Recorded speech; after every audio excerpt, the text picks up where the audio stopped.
लाल जी लहरी गुरु जी के धर्म पत्नी हमारी गुरु माता जी बैठी हैं। आपके चरणों में कोट कोटि प्रणाम की कहना है। गुरु जी की अदाएं अलग थी कि बहुत बहुत प्रणाम।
को याद कर रहे हैं।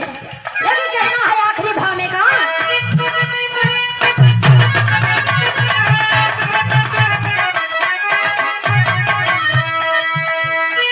जहां की मिट्टी पारस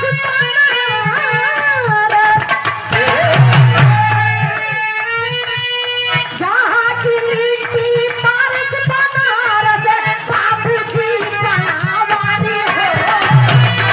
बनावारी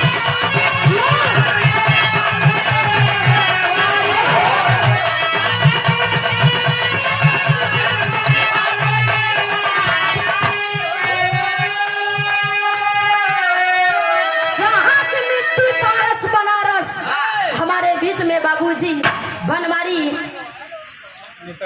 नेताजी बाबूजी आए आज प्रयागराज की धरती पे हम आप धन्य हो गए। कहना है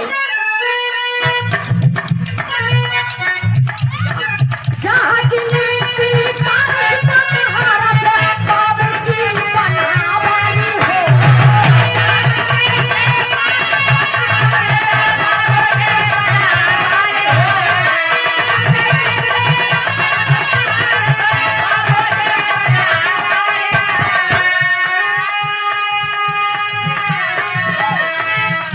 प्रजापति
जी बहुत अच्छी प्रस्तुति बहुत कम समय में, ऐसा ही होना चाहिए।